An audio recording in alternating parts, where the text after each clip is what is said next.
নমস্কাৰ মৰম মুনিমীসকল, তোমালোকৰ মৰমৰ চেনেল ভাৰতী এডুকেশ্যন এণ্ড ইনফৰমেশ্যনে সকলোকে প্ৰথমতে স্বাগতম জনাইছোঁ। এতিয়া বাজিলে মোটামুটি 7:40।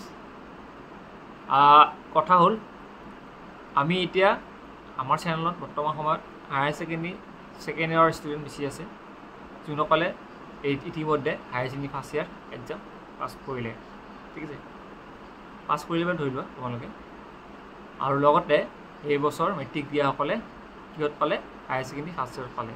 এতিয়া সেইবাবে আমি class higher secondary first year আৰু হায়াৰ ছেকেণ্ডেৰী ছেকেণ্ড ইয়াৰ লগতে ক্লাছ 9 আৰু 10 আমি ক্লাছ 9ৰ পৰা 12লৈকে যিখিনি ইম্পৰ্টেণ্ট কুৱেশ্যন এনচাৰ দিব লাগে আমি সেইখিনি দি যাম।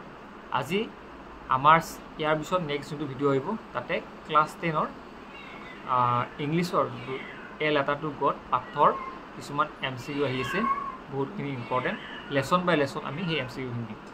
আৰু এটা কথা তোমালোকে গম পোৱা যে এইবাৰ 12ৰ এক্সাম মানে যোনক কথা যে এবাৰ higher secondary second year exam দিব, তোমালোকৰ বাবে যিহেতু এইবাৰ MCQ টাইপ কুৱেশ্যন থাকিব, কোনবোৰ ছাবজেক্টত MCQ হ'ব ইতিমধ্যে তোমালোকৰ লিষ্ট পাইছিলা, আৰু আগন্তুক দিনতো সেই লিষ্টখন আকৌ জনাই দিব যে কোনটো ছাবজেক্টত তোমালোকৰ MCQ টাইপ কুৱেশ্যন হ'ব।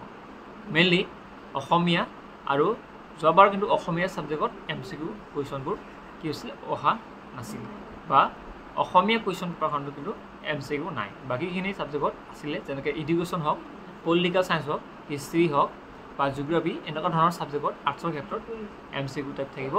45 মানে 45 বুলি নকওঁ মই, এইটো 50% MCQ থাকিব আৰু 50% তোমালোকৰ যিবোৰ ব্যাখ্যা কৰা কুৱেশ্যনবোৰ থাকিব। লগতে 6th 10তে তোমালোকৰ ছায়েন্সৰ আৰু কমাৰ্চৰ হ'ব।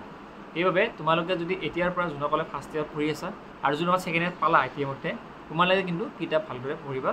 কাৰণ কিয়, কিতাপ যদি নপঢ়া কিন্তু কিতাপৰ ভিতৰৰ পৰাই তোমালোকৰ কুৱেশ্যনবোৰ আহিব। চ' সেইটোৰ বাবে তোমালোকে মেইনলি কি কিতাপ চোৱাৰ দৰকাৰ, যোনসকল ছাত্ৰ যে ইতিমধ্যে চৰকাৰী স্কুলৰ পৰা যদি কিতাপ পোৱা নাই, যদি পাইছা তেনেহ'লে সেইবোৰ দৰকাৰী কিতাপ হয়। চৰকাৰী স্কুলৰ কিতাপখিনি বহুত ইম্পৰ্টেণ্ট, মানে তোমালোকে দেখা যায় বিনামূলীয়া কিতাপ, সেইখিনি বহুত দৰকাৰী। তাৰপিছত তোমালোকে ৰাইটাৰৰ কিতাপখিনি কিনিবা। ৰাইটাৰৰ কিতাপ এইটো কাৰণে মই কিনিব দিছোঁ, তাতে কিন্তু বস্তুবিলাক যোনখন কিতাপ চৰকাৰী কিতাপখন যিখিনি বস্তু থাকে সেইখিনি বস্তুৱে ৰাইটিং যোনে লিখে, ৰাইটাৰে লিখা কিতাপখিনিত সেইটো বস্তু অলপ বহলাই দিয়া থাকে, তাৰে আঁতি কৰি দিয়া থাকে, ক'ৰ পৰা আহিছিল কি কথা গোটেইখিনি দিয়া থাকে। সেইকাৰণে মই যোনখন ৰাইটাৰে লিখে কিতাপখন সেইখন তোমালোকক মই চাব দিছোঁ এইটো কাৰণে, কাৰণ তাৰ পৰা কিছুমান কুৱেশ্যন 1 মাৰ্কছৰ কুৱেশ্যন তাৰ পৰা বেছিকৈ আহিব। কাৰণ তোমালোকে নিশ্চয় গম পাইছা যে MCQ কুৱেশ্যন, আৰু এনেকুৱা নহয় যে MCQ কুৱেশ্যন কিতাপত থকাকেইটা ডাইৰেক্ট উঠাই দিব, সেনেকুৱা নহয়। সেইবাবে কিতাপ যদি নপঢ়া তোমালোকে মিছ কৰি দিবা। ছাপ'জ কৈ দিব যে এইখন গ্ৰন্থ কোনে লিখিছিল বা এই কথাষাৰি কোনে কৈছিলে, ঠিক আছে, সেই বস্তু আমি জনা দৰকাৰ। তেতিয়া যদি আমি নাচাওঁ তেনেহ'লে আমি গম নাপাওঁ। চ' সেইটো মানে তোমালোকে কিতাপ কিনি লোৱা আৰু কিতাপখিনি পঢ়া, পাৰা নিজে চেষ্টা কৰা যে নিজে তুমি কিবা কুৱেশ্যন ওলাব পাৰা নেকি। তুমি প্ৰথমে চোৱা যে পঢ়ি এই দেখা ইম্পৰ্টেণ্ট বস্তু পইণ্ট দেখা পাইছা, ছাপ'জ পঢ়ি আছা, পঢ়ি থাকোঁতে এটা ইম্পৰ্টেণ্ট চন দেখা পালে যে অমুক চনত কি হৈছিলে, কিবা এটা হৈছিলে, ঠিক আছে, অমুক চনত এনেকুৱা এজন মানুহে এনেকুৱা এটা কাণ্ড কৰিছিলে, সেই বস্তুবিলাক কি কৰা তোমালোকে নোট ডাউন কৰি যাবা। মানে পাৰিলে কিতাপত এটা লাল দাগ দি যাবা, চনবোৰ লাগিলে যে অমুক চনত অমুক কেইখন ৰাজধানী অমুক হৈছিলে, ঠিক আছে। এই বস্তুবোৰ তোমালোকে কি কৰা, ৰঙা পেঞ্চিলেৰে দাগ দি থৈ দিয়া।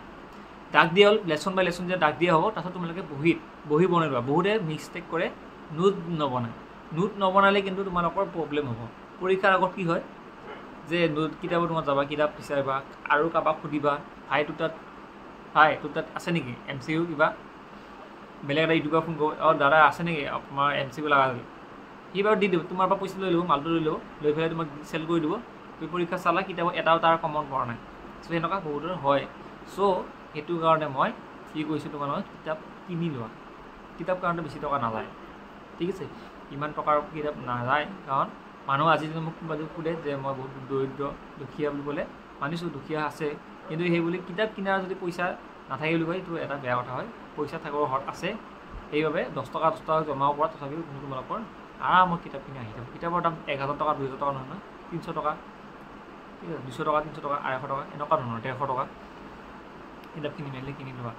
কিনি লৈ কেইটা ছাবজেক্ট, 5টা ছাবজেক্টৰ ভালকৈ কিনি লোৱা। অসমীয়াখন কিনিব নালাগে, ইংলিছখন কিনিব নালাগে, যিবোৰ মানে বাছি লৈছে মানে ইলেক্টিভ ছাবজেক্ট যিবোৰ বাছি লৈছে তোমালোকে সেইবোৰ তোমালোকে কিনিব লাগিব অসমীয়া আৰু ইংলিছ কিনিব নালাগে বাকী ছাবজেক্টৰ যদি কোনোবাই এডুকেশ্যন লৈছা এডুকেশ্যন কিনি লোৱা পলিটিকেল লৈছা পলিটিকেল কিনি লোৱা জিঅ'গ্ৰাফী লৈছা জিঅ'গ্ৰাফীখন কিনি লোৱা কেমেষ্ট্ৰি বায়'লজি ফিজিক্স যাৰ যাৰ দিছে নহয় কিনি ল'ব পাৰা ছায়েন্স ৰিলেটেড ইকনমিক্স হওক একাউণ্টেঞ্চি যিবোৰ আছে সেইবোৰ তোমালোকে কিনি লোৱা ঠিক আছে মানে 300মান কিনিব লাগিব বাকীখিনি যদিও সেইবোৰ কিতাপত দিয়া থাকে এতিয়া এইখিনি তোমালোকে নোটছ বনাই লোৱা নোটছ বনাই গ'লে তোমালোকৰ আইডিয়া এটা হৈ যাব যেতিয়া তোমালোকে এটা পাঠ পঢ়া হ'ল তাৰ নোট মানে ডাকচিট দি গ'লা তাৰপিছত সেইখিনি এখন বহীত লিখি লোৱা নোটছ বনাব এইকাৰণে দিছোঁ লিখি ল'লে বস্তুবোৰ ভাল হ'ব যেতিয়া ইমান ডাঙৰখন মোটাকৈ পইচা বনাই ল'বা তাতে ধুনীয়া কৰি এই ধৰা কিনিব পাৰে নহয় 20টা শিলাপাত মোটামুটি ধৰি লওক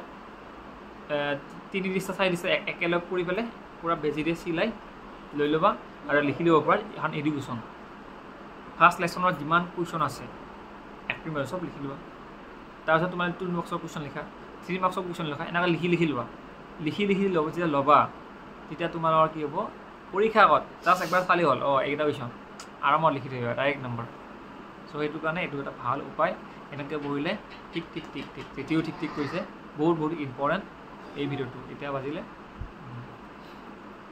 ঠিক আছে এইখিনি মষ্টলি ইম্পৰ্টেণ্ট চাই ল'বা ঠিক আছে আৰু মই বেছি লেকচাৰ নামাৰোঁ যিখিনি কথা কৈছোঁ গুৰুত্বপূৰ্ণ কথা বহুতে ভাবিব পাৰে এই লেকচাৰ মাৰি আছে এই লেকচাৰ মাৰাৰ কথা নহয় ইম্পৰ্টেণ্ট কথা আৰু কিছুমানে এইখিনি কথা কোৱাৰ নাম পইচা লয় মই পইচা লোৱা নাই ফ্ৰীত কৈছোঁ হয় নাই চ' সেইটো কাৰণে পঢ়া আৰু কিবা অসুবিধা থাকিলে ক'বা এতিয়া যাৰ কিতাপ কিনিব পইচা নাই তেনেহ'লে তোমালোকে কি কৰিবা কিতাপবোৰ ফ্ৰীতে পাবা ক'ত পাবা অলপমান কষ্ট হ'ব সেইটো হৈছে গুগলত যাবা গুগলত গৈ পেলাই এইটো আছাম কাউন্সিল যোনটো বৰ্ড আছে হায়াৰ ছেকেণ্ডেৰী ছেকেণ্ড ইয়াৰৰ এই বৰ্ডত যাই পেলাই কাউন্সিলৰ অফিচিয়েল ৱেবছাইটত গৈ পেলাই তাতে তাৰ ই বুক লিখা আছে ই বুক গৈ পেলাই চাৰ্চ কৰি ডাউনলোড কৰি মোবাইলত চাব পাৰিবা সেনেকৈ চালে কি হ'ব চকুৰ পাৱাৰ বেয়া হ'ব মোবাইলটো এনি টাইম চাই থাকিব লাগিব সেইকাৰণে কিতাপখন কিনি ল'বা বেছি টকা নহয় ঠিক আছে ধন্যবাদ নেক্সট লগ পাম জয় আই অসম